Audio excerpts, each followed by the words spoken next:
de venir en ta présence. Nous te confions ce moment. Dispose nos cœurs à recevoir. Donne-nous la grâce à obéir. Inspire-nous, Seigneur, que ta parole nous communique la vie pour l'éternité. Viens et enseigne-nous. Et comme Samuel, nous sommes à l'écoute. Au nom puissant de Jésus, nous avons prié. Et le peuple de Dieu répond. Veuillez vous asseoir, s'il vous plaît. Nous lisons dans Romains chapitre 12, le verset 1 et 2. Romains 12, le verset 1 et 2. Je vous exhorte donc, frères, par les compassions de Dieu, à offrir vos corps comme un sacrifice vivant, saint, agréable à Dieu, ce qui sera de votre part un culte raisonnable. Ne vous conformez pas au siècle présent, mais soyez transformés par le renouvellement de l'intelligence, afin que vous discerniez quelle est la volonté de Dieu, ce qui est bon, agréable et parfait. Amen. Dans le passage que nous venons de lire, nous voyons clairement la volonté de Dieu pour son peuple. Ce matin, nous considérons le message, la sanctification, avec le Christ intronisé dans nos cœurs. La sanctification, avec le Christ intronisé dans nos cœurs. La sanctification est le cheminement permanent du croyant vers la sainteté, vers une vie sainte, une vie pure, une vie de purification, une vie de transformation, à l'image de Christ. Je vous ai toujours dit, chrétien veut dire comme Christ.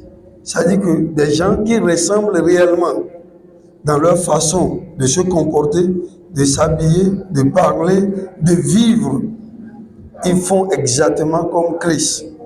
Et c'est ce que nous appelons la sanctification. Parce que quand nous allons dans Matthieu 5, Matthieu chapitre 5, vous allez voir ce que le Seigneur lui-même nous dit là-bas. Il dit, heureux ceux qui ont le cœur pur, car ils verront Dieu. On ne peut pas voir Dieu si on n'a pas le cœur pur. Et comment on peut avoir le cœur pur si on n'est pas sanctifié? Oui, au salut, nos péchés sont pardonnés, nous sommes acceptés dans la maison de Dieu. Mais ce qui nous permet de continuer, c'est la sanctification. Ce qui nous permet de rester avec Dieu, c'est la sanctification. Il dit, heureux ceux qui ont le cœur pur, car ils verront Dieu. Et je sais que le désir et le souhait de beaucoup d'entre nous, c'est de voir Dieu un jour, à la fin de notre vie. Job dit, mon corps sera détruit, mais mes yeux verront Dieu. Et Job a vu Dieu. Ma prière que Dieu nous aide et que nous aussi nous puissions voir Dieu à la fin.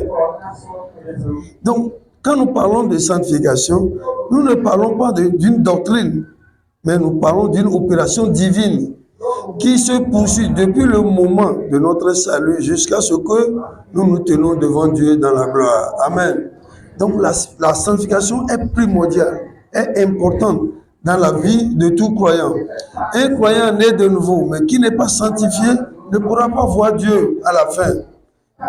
Au salut, nos péchés sont pardonnés. C'est comme un arbre.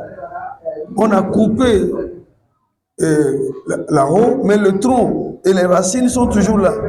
Quand viendra la pluie, quand viendra encore la pluie, cette plante va encore régénérer. C'est ça. C'est pourquoi la sanctification, c'est ça où Dieu vient déraciner, arracher la racine et le tronc et jeter pour nous permettre de vivre pleinement la vie de Dieu. Dieu est saint et il veut que ceux qui le servent dans quoi? Dans la sanctification. Quand nous sommes dans Jean 17, Jésus a prié pour cela.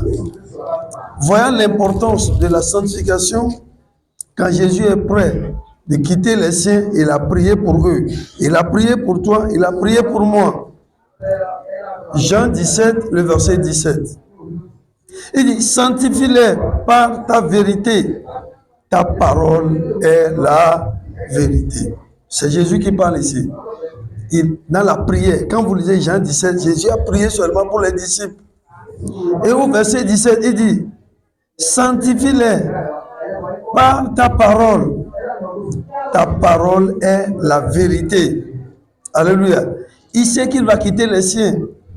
Et il sait que sans la sanctification, il ne peut plus se retrouver.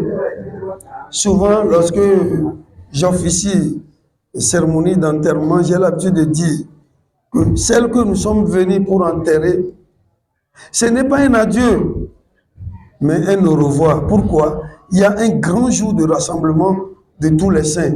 Et c'est la sanctification qui nous permettra d'être à ce rendez-vous.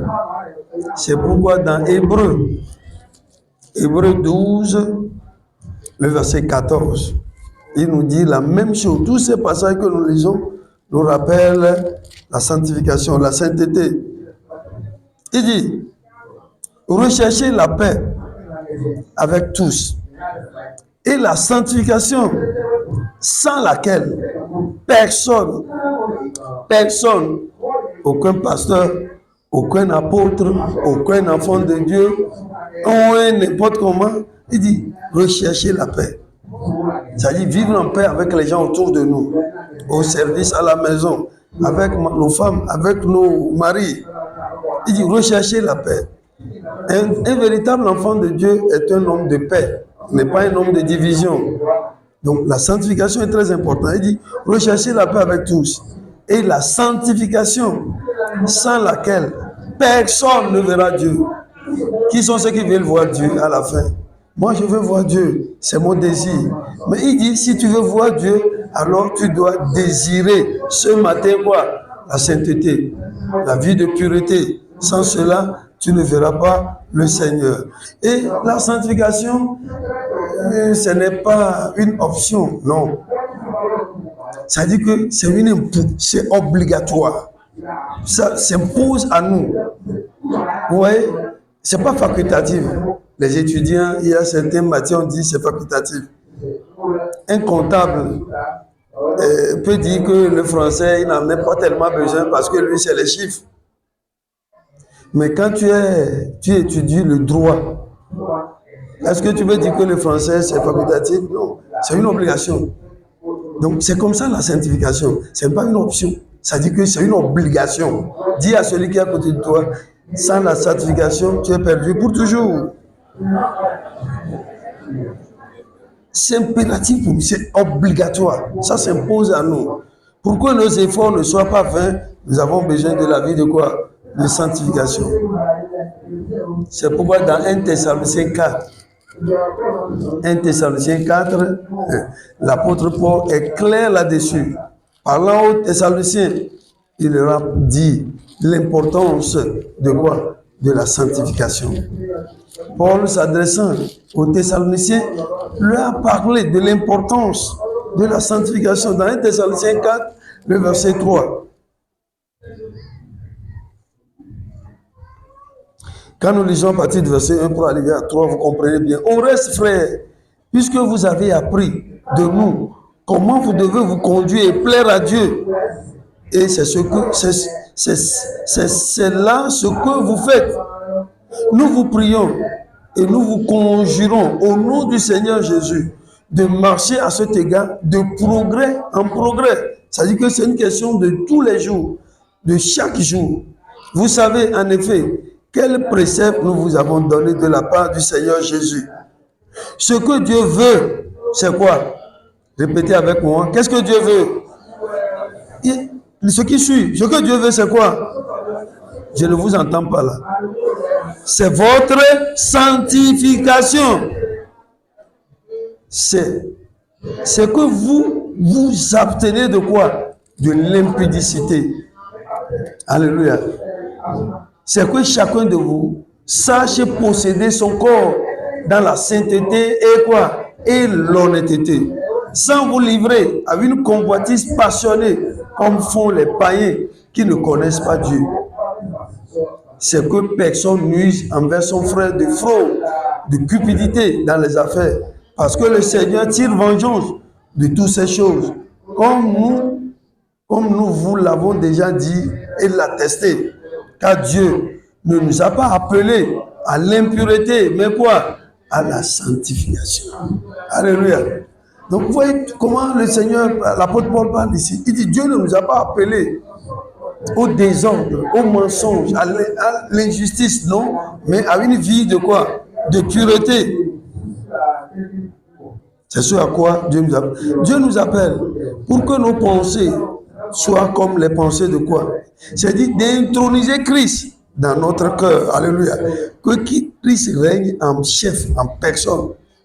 Que notre cœur ne soit pas partagé avec le monde, non.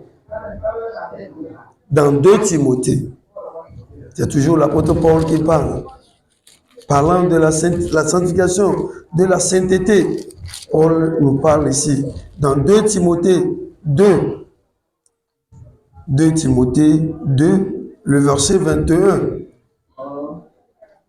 Si donc, quand nous lisons le verset 20-21 pour bien comprendre, dans une grande maison, il n'y a pas seulement des vases d'or et d'argent, mais il y a aussi du bois et de terre. Les uns sont des vases d'honneur et les autres sont des vases vils. Si je pose la question ce matin, quel vase tu es dans la maison de Dieu? Il dit dans une grande maison. Et cette maison est grande. Il y a plusieurs vases. Il y a les vases d'honneur et les vases vils. Vous voyez, quand vous allez généralement dans la maison, quand maman prépare, à qui on donne le gros morceau? C'est aux enfants? C'est maman même qui mange ça? Il donne à qui? Papa, parce que c'est lui le chef et les hommes aiment ça, ils sont contents comme ça, ils sont fiers comme ça. Quand j'étais au Sénégal, j'ai vécu il y a un peuple là-bas qu'on appelle les Sérères. Quand l'homme et la femme mangent, la femme n'a pas droit de manger la viande. C'est là-bas que j'ai vu ça pour la première fois. Le monsieur a invité ma femme et moi, et nous sommes partis, et on a tué poulet, on a bien arrangé. Maintenant, j'ai remarqué que la femme ne mangeait pas. Elle enlevait la chair, les os, et déposait devant moi et devant ma femme. Mais elle-même ne mangeait pas. Et j'étais obligé de poser la question au monsieur. Pourquoi? Il dit c'est notre coutume. Elle n'a pas le droit de manger la viande jusqu'à ce que moi, je sois satisfait. S'il reste, elle mange. Si ça ne reste pas, elle se contente. Et j'ai dit, mais c'est quelle coutume ça? Et je lui ai dit que ma femme là, elle ne va pas respecter cette coutume. Parce qu'elle est née à Niamey. Et là-bas, il y a quoi? Il y a la viande. Quand on mange là, moi et elle là, et qu'il y a la viande, si je ne suis pas habile, elle risque de tout filer. Donc, elle ne peut pas être une femme sérère. Mais chez eux, c'est comme ça. Les femmes n'ont pas le droit de manger la viande. Si on peut envoyer ça ici, ce serait bon pour nous, non bien. Nous, les cavières, comme ça, toute la viande, c'est pour les hommes. Les soeurs, c'est bon, non? Mais chez eux, c'est comme ça. La femme n'a pas le droit de manger la viande quand le monsieur est à table. C'est quand le monsieur se lève, c'est en ce moment qu'elle peut manger. C'est leur coutume et ça continue jusqu'à aujourd'hui. C'est ça leur coutume. Alléluia. C'est pourquoi on dit que quand tu voyages, tu vois plus que celui qui est assis. J'ai rencontré beaucoup d'ethnies, beaucoup de choses. Le Seigneur nous aidera au nom de Jésus. Donc ce que Dieu veut pour nous, le désir de Dieu pour nous, c'est que nous soyons des gens soumis, intronisés. Vous voyez comme ces femmes serrées là, nous nous laissons complètement à qui? À Dieu. Et Dieu devient quoi? Le patron de notre vie. Le Seigneur nous aidera au nom de Jésus. Il dit que dans une grande maison, il y a plusieurs vases. Certains sont des vases d'honneur, d'autres sont des vases vides. Qui es-tu dans la maison de Dieu? Vase d'honneur ou bien vase vil? Si donc quelqu'un se conserve pur, en s'abstenant de ces choses, il sera un vase d'honneur, sanctifié, utile à son maître, propre à toute bonne œuvre.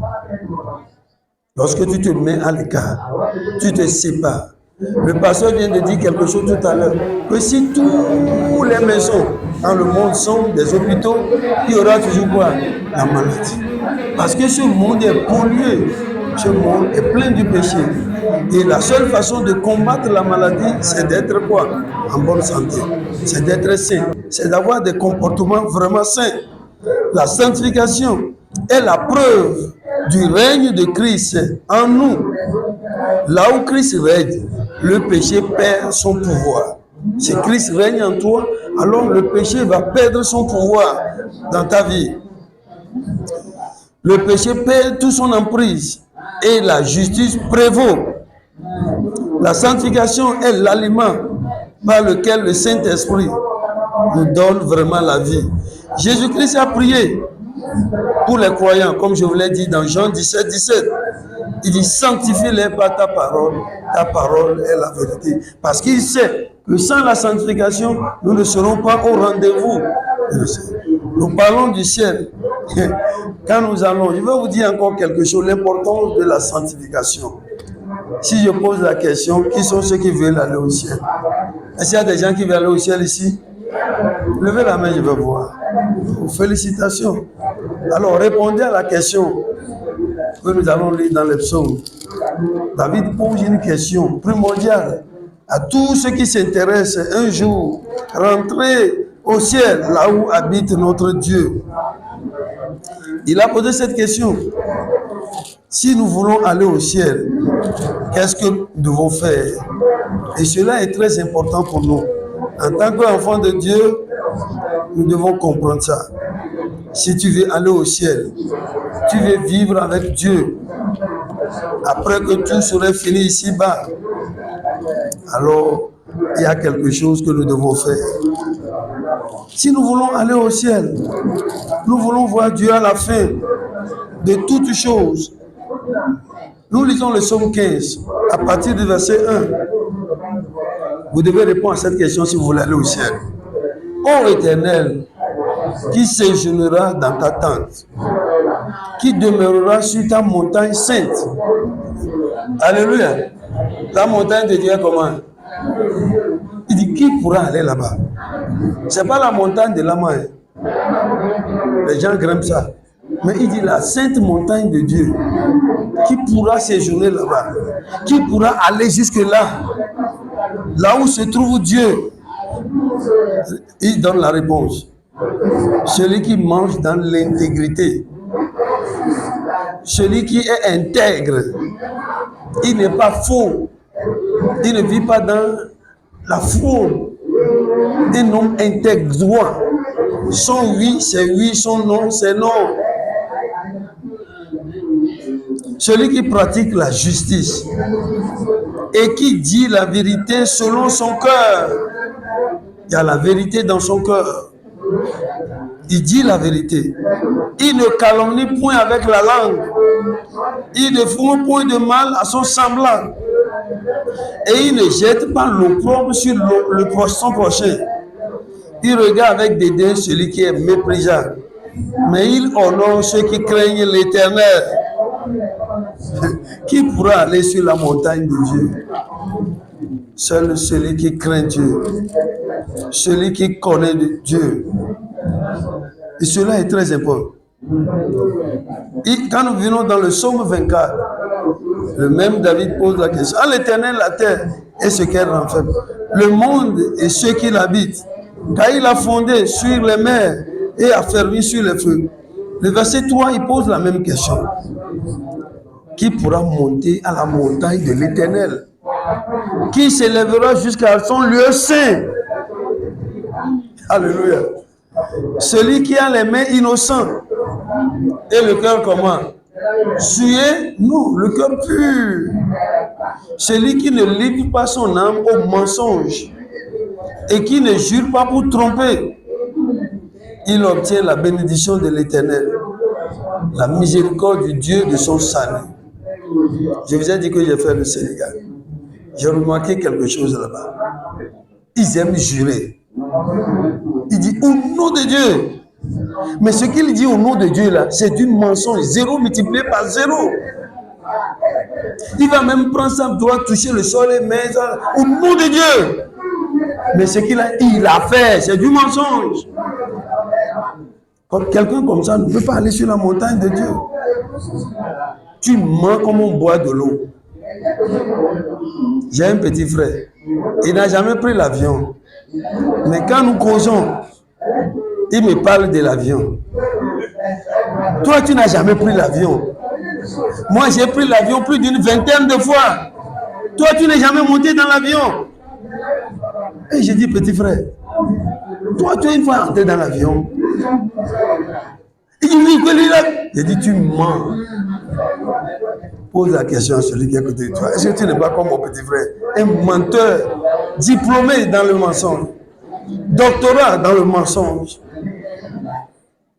Oh frère, pourquoi tu es venu en retard à l'église? C'est pas ma maman, alors que la maman n'a rien à voir avec ton retard. Mensonge. Quelqu'un comme ça peut aller au ciel? Non. Qui pourra séjourner dans la montagne de Dieu? Qui peut aller chez Dieu? Là où il y a l'alpha et l'oméga. Là où il y a les 24 vieillards et les 4 êtres vivants qui jettent leur couronne devant le trône et qui disent Saint, Saint, Saint est l'Éternel. Qui pourra aller là-bas? Quand on amène la bouillie, tu as déjà prié. Ceux qui n'ont pas mangé, tu lèves la main. À cause de bouillie, le ciel est fermé pour toi. À cause de la viande, on a tué bœuf à cette retraite. Et tout le monde mange la viande. Qui n'a pas mangé viande? Il y a quelqu'un ici qui n'a pas mangé viande. Alors il n'a pas mangé ici. Alléluia. Mais il y a des gens, ils vont prendre 3, 4. Ils n'ont pas mangé. Qui pourra séjourner à la montagne de l'Éternel? Celui qui a le cœur pur. Celui qui a quoi? Le cœur pur.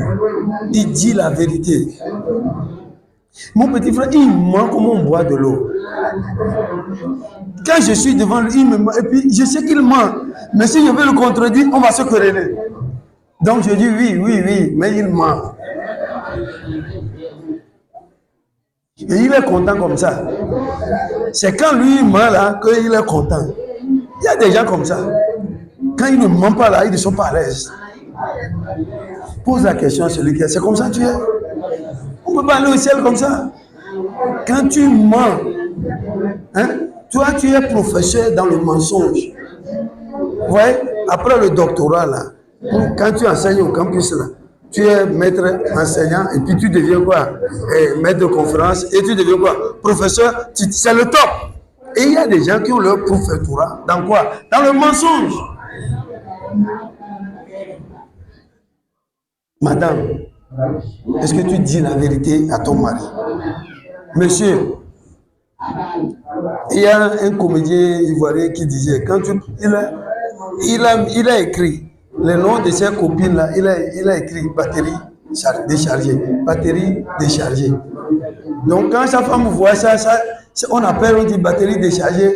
Et l'autre elle pense que le téléphone est déchargé, elle va mettre ça. Il ne sait pas que c'est ses copines qui sont en train d'appeler. Batterie déchargée.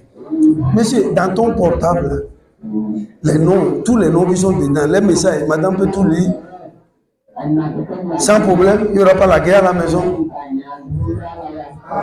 J'étais là la fois dernière et une soeur est venue avec le portable de son mari. Regarde, mon amour, mon cœur. Et il pose la question à son mari. Qui est ton cœur à part moi? C'est-à-dire le problème, il dit, qui pourra aller sur la montagne de Dieu? Celui qui a le cœur pur, celui qui dit la vérité selon son cœur. La sanctification permet que nous vivons comme le Christ. Alléluia. Le Christ intronisé exige une dévotion sans faille dans notre vie. Et ce n'est pas la pureté. Sans la sanctification, il n'y a pas de croissance spirituelle. Pas de ministère sans la sanctification. Par conséquent, comprendre la sanctification nous amène à nous soumettre à la Seigneurie de Christ et à vivre une vie victorieuse. Point numéro 1, la purification par la puissance de la sanctification de Christ. La purification par la puissance sanctifiante du Christ, plutôt, s'il vous plaît. La puissance de Christ qui sanctifie. Romains 6, 13. Romains 6, le verset 13. Romains 6, le verset 13. Il dit, ne livrez pas vos membres au péché comme des instruments d'iniquité, mais donnez vous-même à Dieu comme étant vivants de mort que vous étiez, et offrez à Dieu vos membres comme des instruments de quoi? De justice. La purification par la puissance sanctifiante du Christ.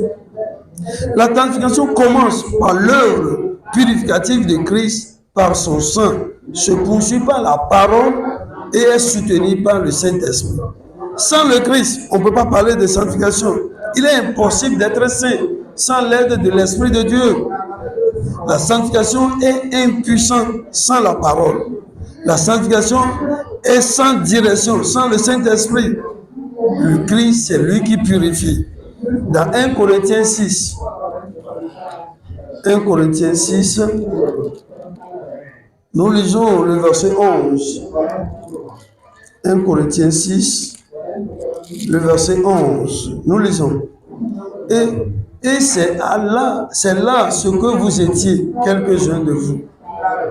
Mais vous avez été lavés, mais vous avez été sanctifiés, mais vous avez été justifiés au nom du Seigneur Jésus-Christ par l'Esprit de notre Dieu. Alléluia.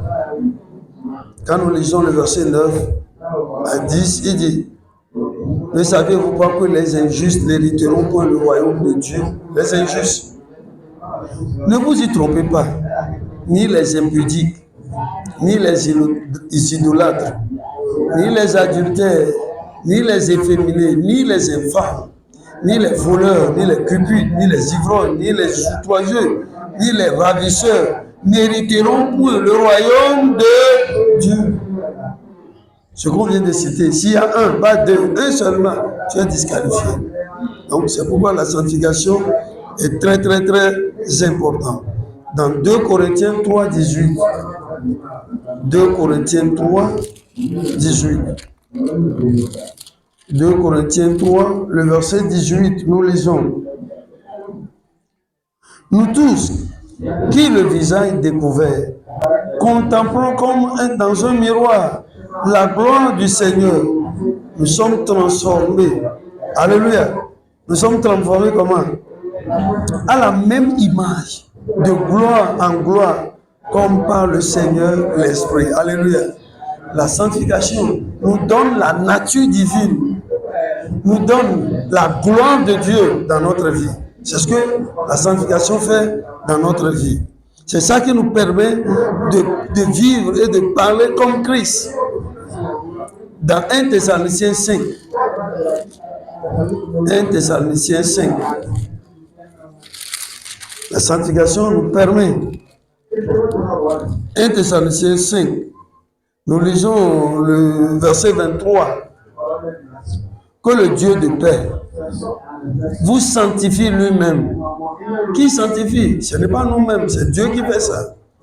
Il dit que le Dieu de paix vous sanctifie lui-même tout entier, et que tout votre être, l'homme est trinitaire, il a l'esprit, il dit sanctifie tout votre esprit, l'âme et le corps soient conservés irrépréhensibles lors de l'avènement de notre Seigneur Jésus-Christ. Quelle église Jésus vient chercher? Cette église qui n'a pas de tâches, qui n'a pas de rides, qui est irréprochable. Nous allons dans Ephésiens 5, vous allez voir l'église que Jésus vient chercher. Quel est l'état de l'église que Christ vient chercher? Comment est l'église que le Christ viendra enlever? Alléluia. Verset 25, 26. Marie, aimez vos femmes, comme Christ a aimé l'église, et s'est livré lui-même pour elle, afin de la sanctifier par la parole, après l'avoir purifié par le baptême d'eau, afin de le faire paraître devant lui. Cette église glorieuse, sans tache, ni ride, ni rien de semblable, mais sainte et irrépréhensible. Voilà ce que Jésus viendra chercher. Une église glorieuse, sans tache, ni ride, ni rien de semblable, mais sainte et irrépréhensible. C'est ceux-là que Jésus vient chercher.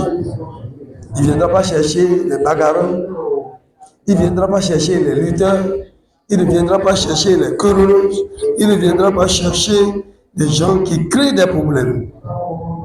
Dans Hébreux 10, 10. Hébreux 10, 10. Hébreux 10, 10, nous lisons. C'est en vertu de cette volonté que nous sommes sanctifiés par l'offrande du corps de Christ, une fois pour toutes. Alléluia. Alléluia. C'est le corps de Christ qui nous sanctifie. C'est l'offrande que Jésus a accompli à la croix. C'est dans ça qu'il y a notre sanctification. Ce n'est pas une œuvre surnaturelle. Ça ne vient pas de nous. Ce n'est pas par nos efforts. Non, nous ne pouvons rien faire avec nos efforts. Et nous continuons.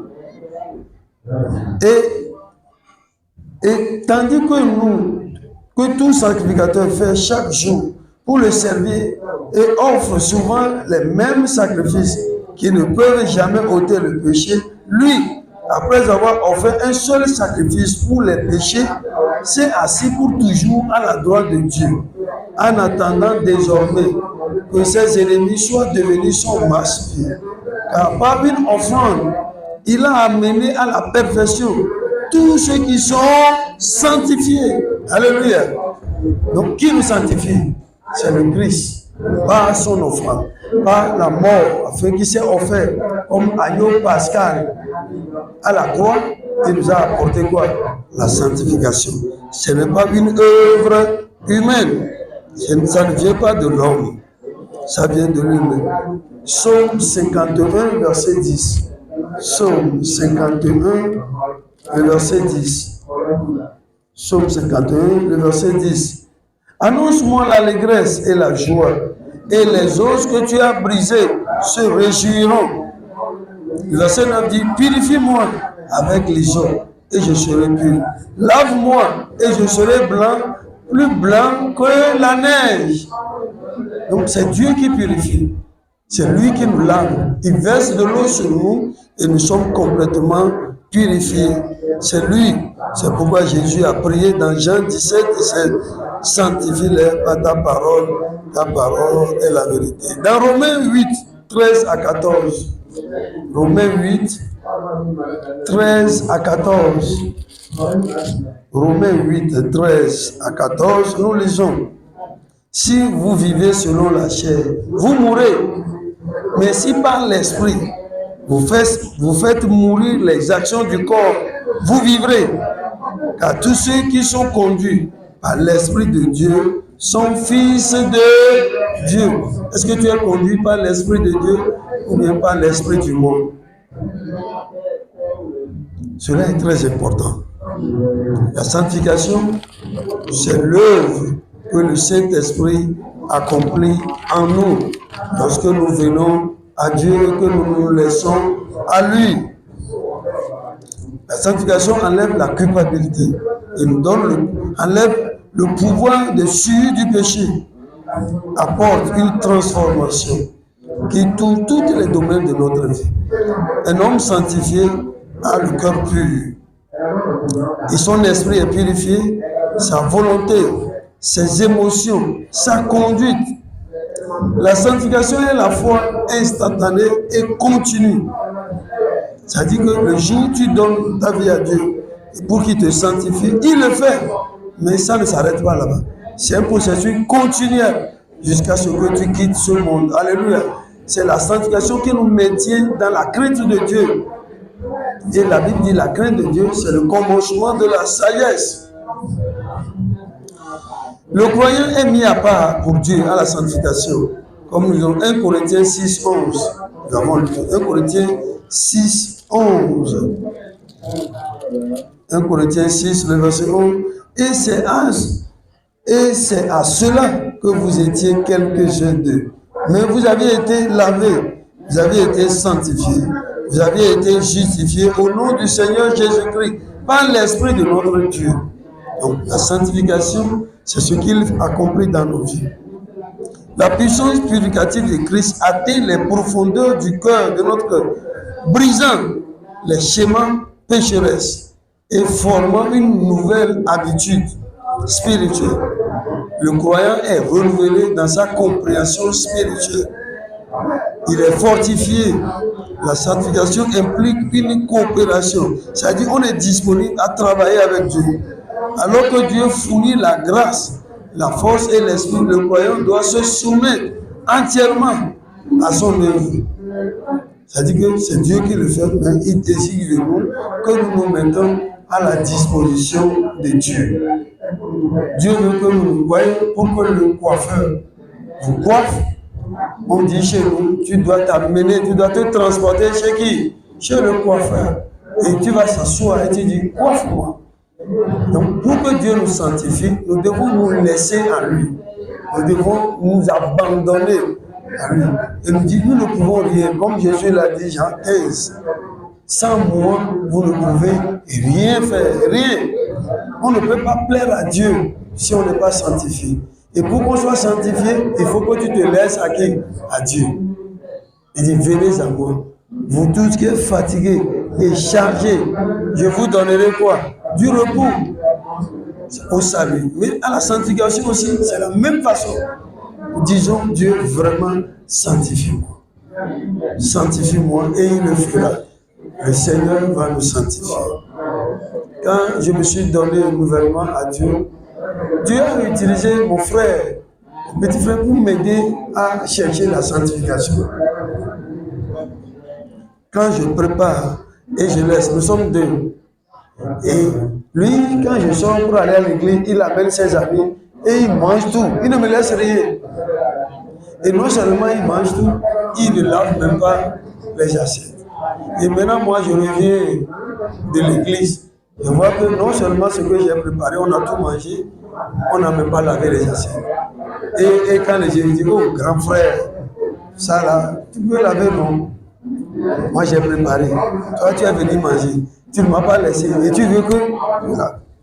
Et puis, mon sang me fait qu'un tour. Et le diable dit, faut lui donner un coup, non? Est-ce que c'est possible? Je viens de prier.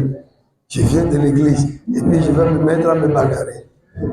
Je prends l'assiette, je vais laver. Et puis, je vais m'asseoir. Je dis, Dieu, cette croix-là, c'est trop. Il est mon petit frère. Des fois, on dort sur le même lit. Des fois, j'arrive de l'église, il est la chambre occupée, il est là avec une fille dedans. Et moi, le grand frère, je suis obligé de rester dehors. Et le diable dit, prends un bâton, va passer l'eau sur lui, rends-moi-le. Mais j'ai dit que Dieu l'a utilisé pour m'aider à être quoi? À être calme. Mais il y a une fois qu'il s'est dit, calme-toi, laisse-le. Il a tellement provoqué. Et un jour, il était sorti. Quand il était venu, j'étais en train de prier. Il n'est pas rentré, il était debout. Il a chronométré le nombre d'heures que j'ai fait à genoux. Je ne savais même pas qu'il est là. Moi, je priais, je parlais et je priais pour lui-même. Oh Dieu, mon petit frère, il faut le changer. Et puis il était là, il riait. Et jusqu'à présent, il n'est pas encore converti. Mais j'ai la foi qu'un jour, il va se convertir. Bill Clinton dit qu'il a prié pour des amis, 5 amis, pendant 50 ans. Chaque pécheur a pris combien? 10 ans pour se convertir. Mais tous les 5 sont convertis. Alors j'ai espoir qu'un jour, Dieu va se saisir de lui. Non, nous ne sommes pas découragés. Ce n'est pas nous qui le faisons, mais qui le fait? C'est Dieu. Alors, continuons à prier, à persévérer. Au moment venu, il le fera. Ce qui m'amène au point numéro 2, le portrait du croyant sanctifié. Qui est sanctifié? Dans Romains 8, le portrait. Nous voulons décrire celui qui est sanctifié. Qu'est-ce qu'on retrouve dans sa vie, dans son caractère? Romains 8, le verset 6. Et l'affection de la chair, c'est la mort. Tandis que l'affection de l'esprit, c'est quoi? C'est la vie et la paix. Car l'affection de la chair est inimitié contre Dieu, parce qu'elle ne se soumet pas à la loi de Dieu et qu'elle ne peut même pas. Or, ceux qui vivent selon la chair ne sauraient plaire à Dieu. Pour nous, vous ne vivez pas selon la chair, mais selon l'esprit, si du moins l'esprit de Dieu habite en vous. Si quelqu'un n'a pas l'esprit de Christ, il ne lui appartient pas. Est-ce que tu as l'esprit de Christ en toi? Celui qui est... Comment on peut voir un croyant sanctifié? C'est-à-dire, il s'affectionne aux choses d'en haut. Il aime ce que Dieu aime. Il chérit ce que Dieu chérit. Dans 1 Pierre 1, 22. 1 Pierre 1, 22. 1 Pierre 1, 22. 1 Pierre chapitre 1, le verset 22, il dit, ayant purifié nos âmes, en obéissant à la vérité, pour avoir un amour fraternel, sincère, aimez-vous ardemment les uns les autres de tout votre cœur. Qu'est-ce qui montre qu'un croyant est sanctifié? À partir du moment où il y a l'amour sincère. Nous sommes ici. Tu vois ton frère et tu le salues. Dis, ah frère, quand je te vois, je suis content. Hein? Oh Dieu merci. Et dès qu'il tourne le dos, c'est moi qui le regarde. J'ai besoin de qui? Il pense que moi j'ai son temps. Est-ce que tu es sincère dans l'amour? Tu es hypocrite. Tu ne pourras pas voir Dieu. La preuve que quelqu'un est sanctifié, c'est qu'il aime les frères et les sœurs sincèrement. Il est sincère dans son amour. L'amour sans hypocrisie. J'ai un livre dans ma chambre que je lis souvent. Et on a dessiné un homme qui a enlevé, on a dit, faites tomber les masques. Il y a des chrétiens masqués. Ils ont des masques. Quand on vient à l'église, on est des anges. Mais quand nous sortons de l'église, là, le chien même est mieux que nous. Qui es-tu dans la maison de Dieu? La preuve que quelqu'un est sanctifié, ça se voit dans sa vie de tous les jours, à sa relation avec sa femme. Le croyant sanctifié est une personne transformée. Il vit sous l'autorité du Seigneur Jésus-Christ. Sa vie est marquée par le fruit spirituel, le fruit spirituel. On voit la pureté dans sa vie morale. On voit l'obéissance, la discipline.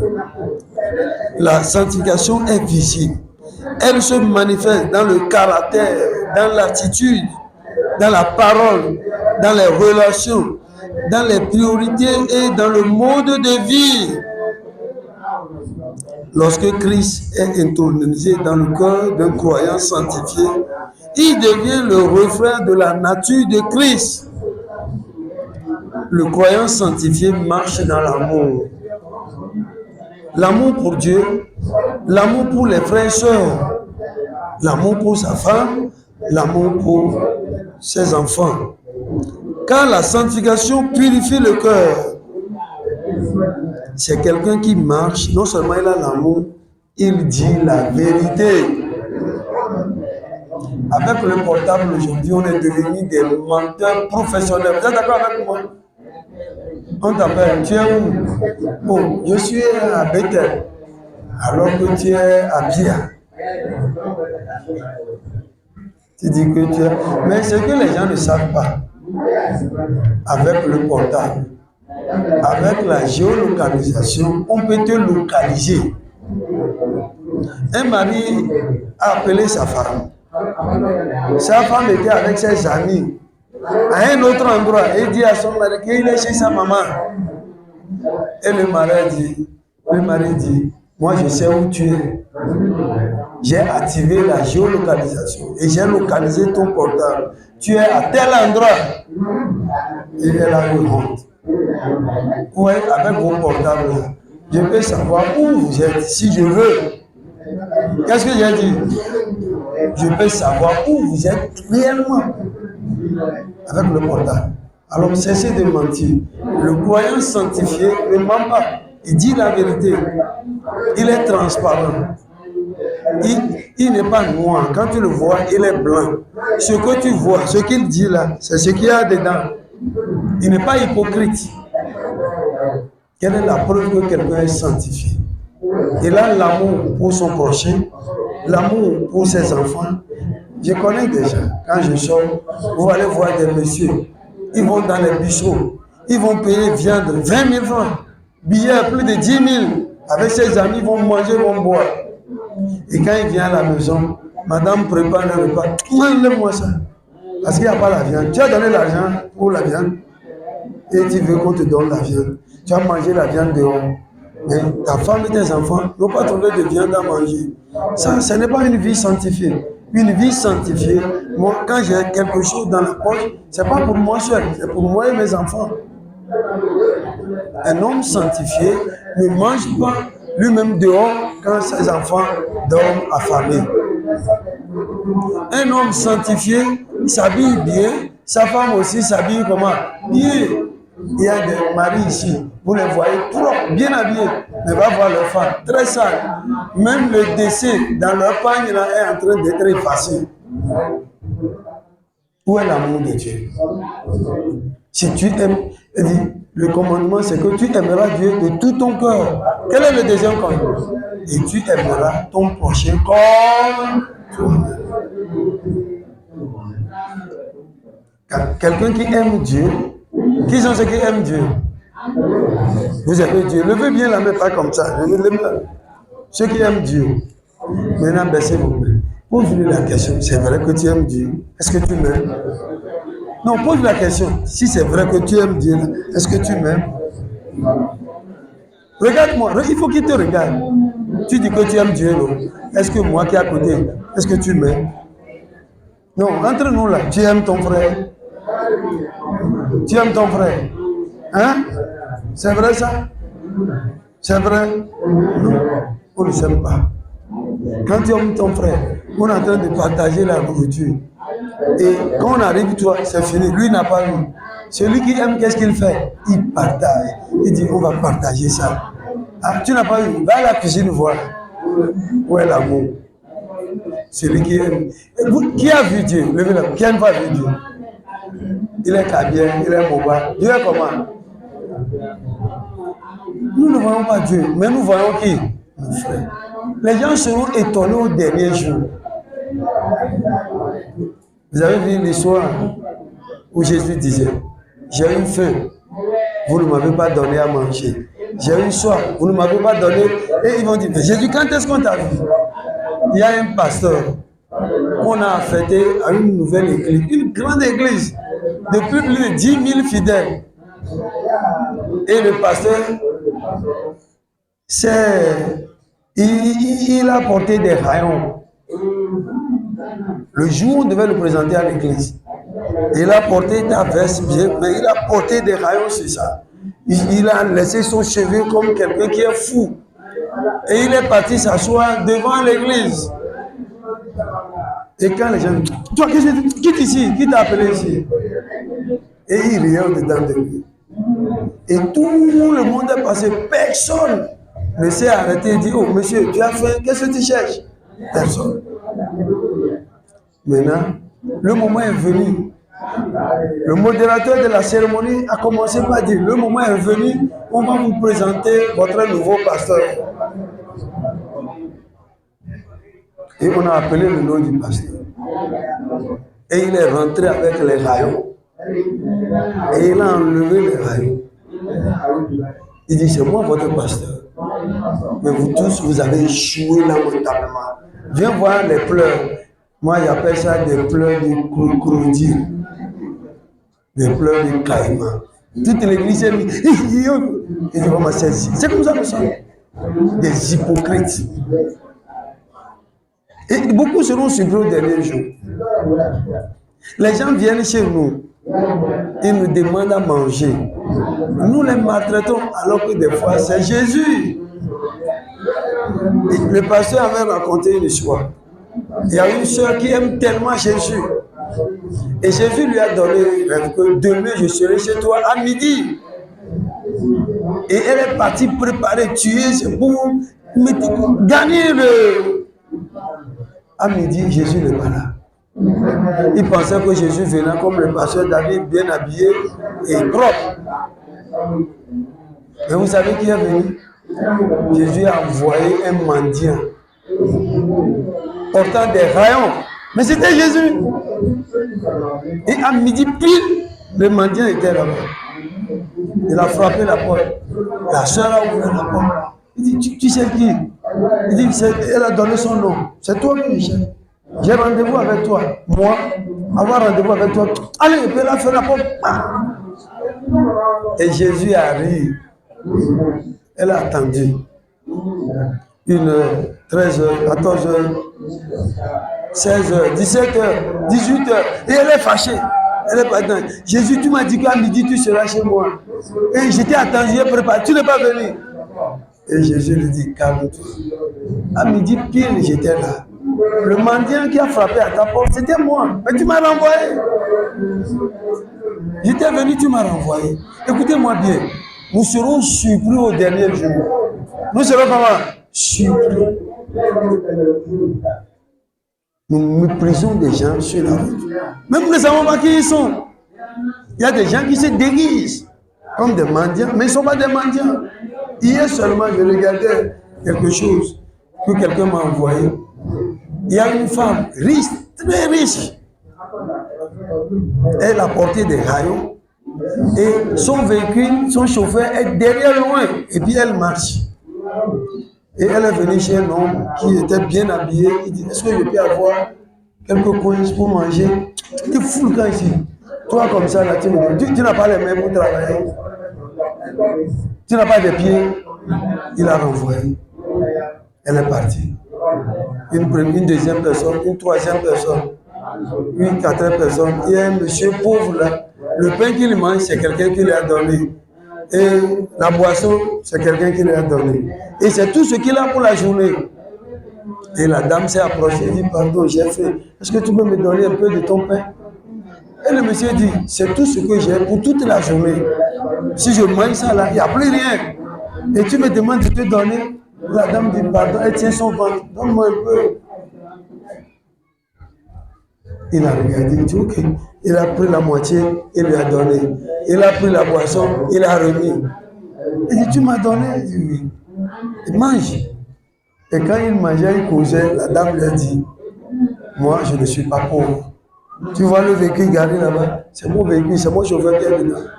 J'étais tenté. Je voulais faire du bien à quelqu'un. Mais je veux quelqu'un qui a un bon cœur. Et toi, tu en as. Il a dit au chauffeur, avance. Et quand le chauffeur est venu, il a ouvert. Il lui a donné une grande somme. Il dit, ça, c'est ton don. Parce que tu as un bon cœur.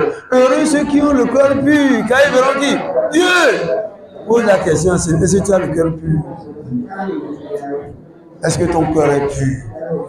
Est-ce que tu vois au-delà de la saleté? Est-ce que tu vois au-delà de la misère? Est-ce que tu vois au-delà du physique? S'il avait méprisé le monsieur là, c'est fini. Donc lui qui n'avait que le pain pour manger, il est devenu millionnaire. La dame lui a donné des millions. Il dit, je vais changer ton histoire. À partir d'aujourd'hui, tu ne vas plus mendier. Parce qu'il a été comment? Généreux. Il y a des gens qui sont malades. Est-ce que vous ne savez pas que les offrandes aussi guérissent? Vous savez ça? Les offrandes guérissent. Je me rappelle quand j'étais en Casamance, au Sénégal, il me restait 50 000 pour moi et ma famille. Mais on m'a parlé d'un village où quand tu vas voler un bœuf, alors c'est toi qui vas marier les belles femmes du village. C'est un ethnie au Sénégal, on appelle les balantes. C'est des voleurs. Mais quand tu voles, c'est toi qui auras les belles filles. Et quand le frère m'a dit, qu'est-ce que tu as? Il dit, parce que c'est vrai. Amène-moi dans le village. Il m'a amené. J'ai connu le village. J'ai demandé, on m'a dit c'est vrai. Et j'ai dit, je vais venir faire campagne ici. Et j'ai pris tout ce qui me restait, ma femme et mes enfants. En ce moment, mes enfants étaient petits. Abigail, Paul était petit. On est parti faire 3 jours là-bas. Et là où on m'a donné pour dormir, vous connaissez les punaises. Les punaises de lit là. Le lit, c'est le monsieur là, il a une chambre avec un lit. Et il veut m'honorer, ils m'ont donné le lit. Mais c'est rempli de punaises. Quand je me suis levé, c'est le sang partout. J'ai dit, ouais, c'est mon sang ça. Mais c'est ce qu'il a de meilleur qu'il m'a donné. Et nous sommes restés là-bas. On a fait 3 jours, moi, ma femme et mes enfants. On a prêché Jésus.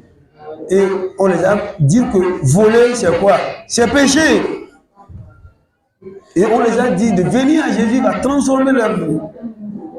Et beaucoup ont donné leur vie à Jésus. Alléluia.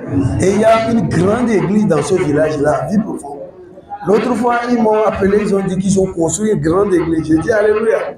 Ils m'ont dit qu'ils veulent une chorale. J'ai demandé à Joseph, il les a envoyé des chants, beaucoup de choses.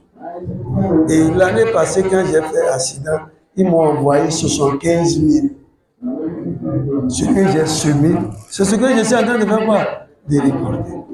Est-ce que tu as le cœur pur? Heureux ceux qui ont le cœur pur, car ils verront qui? Dieu. Quand tu as le cœur pur, tu es prêt à partager.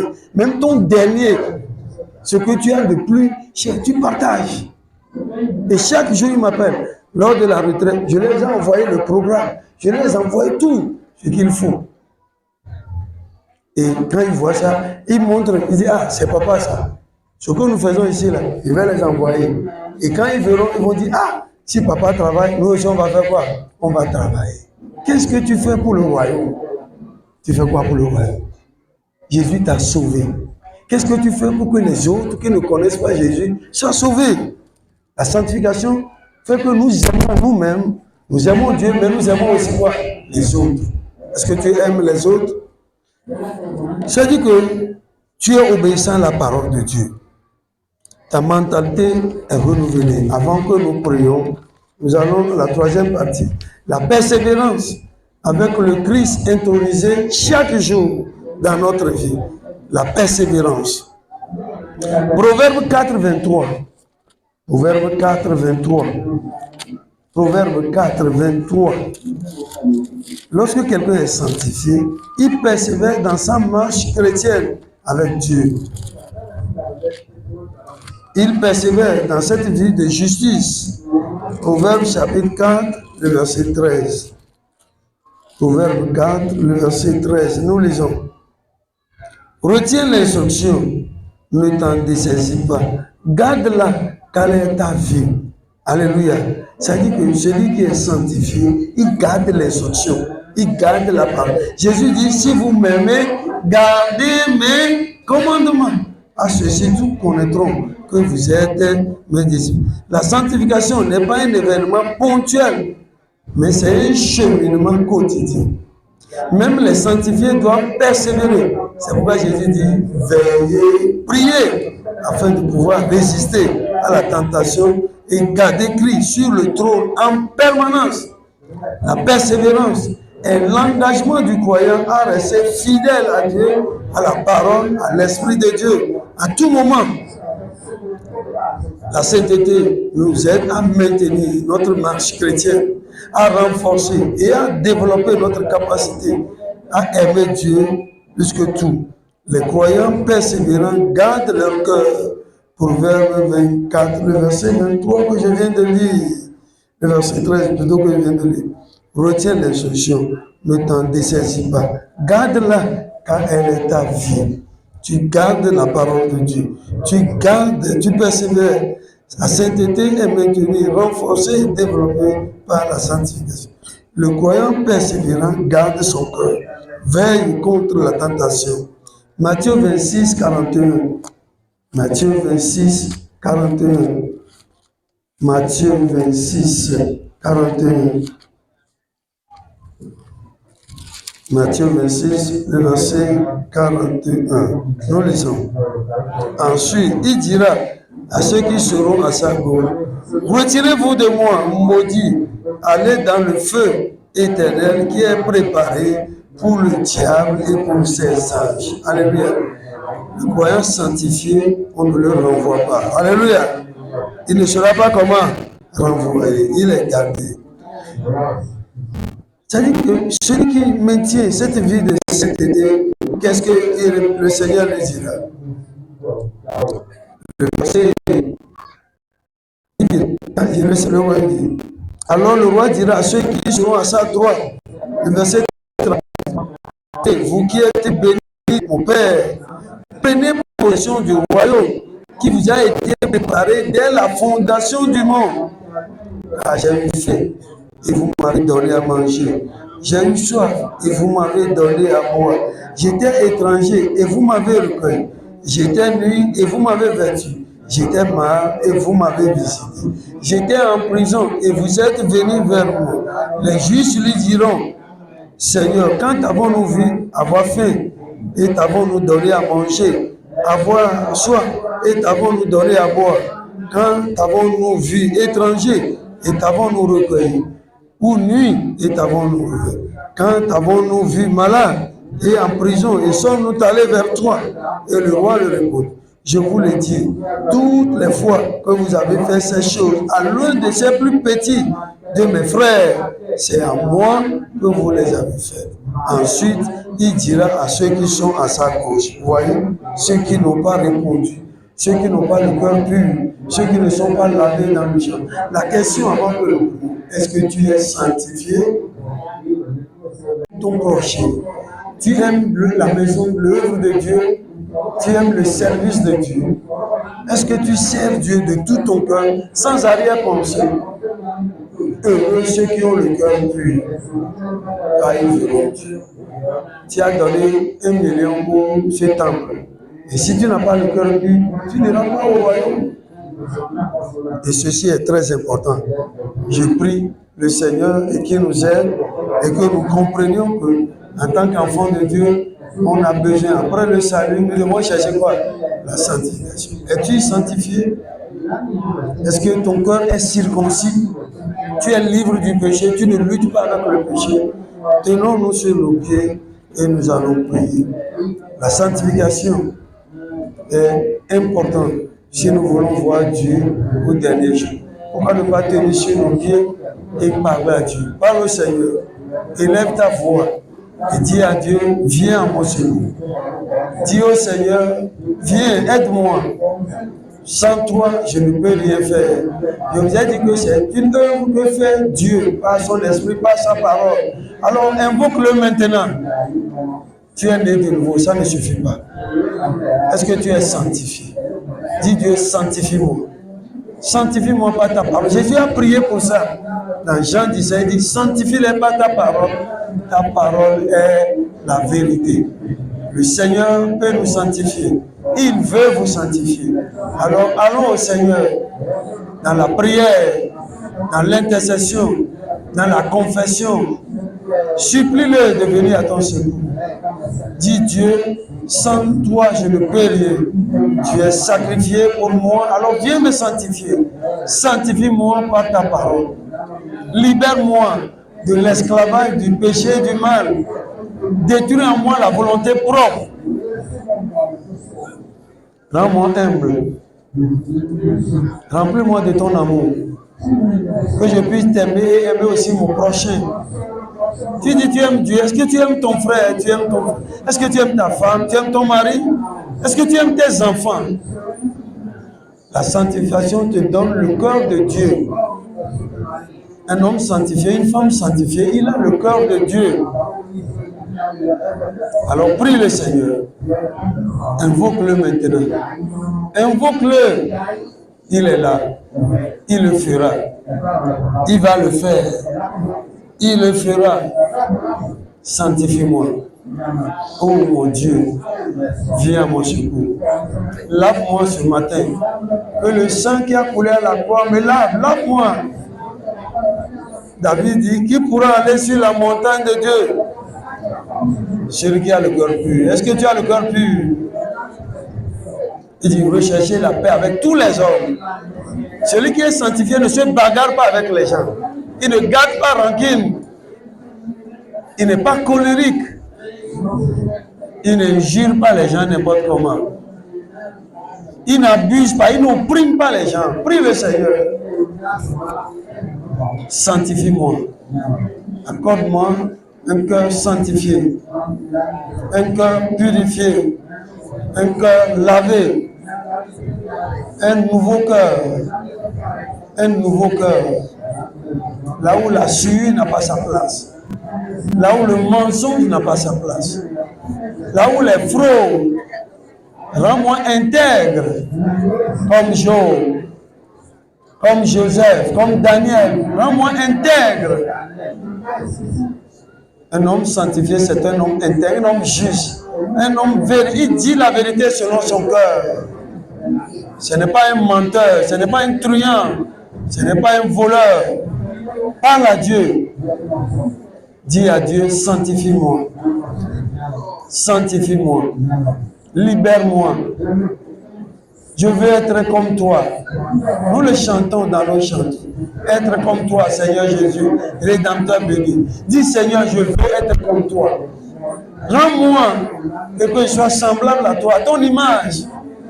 Mets ton image en moi. Remplis-moi de ta volonté, non de ma volonté. Viens, règne dans mon cœur. Sois mon maître et mon sauveur. Je m'offre à toi. Aide-moi à me séparer du monde et de ses plaisirs. Arrache le monde en moi.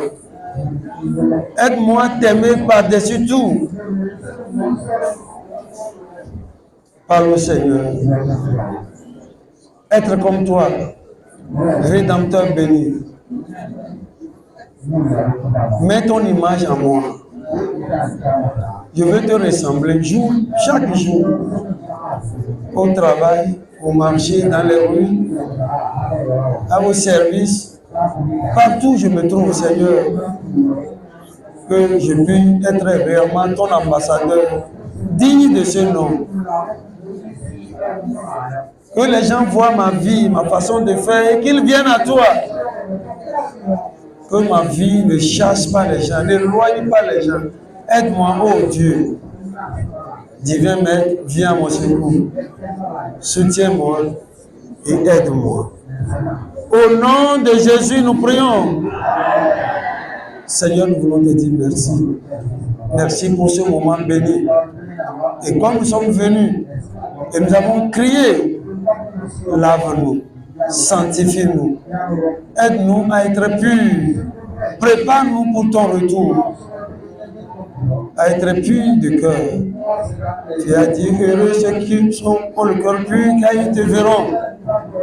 Notre souhait, notre désir, c'est de te voir à la fin. Accorde-nous cette grâce. Visite-nous. Circoncis notre cœur. Au nom puissant de Jésus, nous avons prié.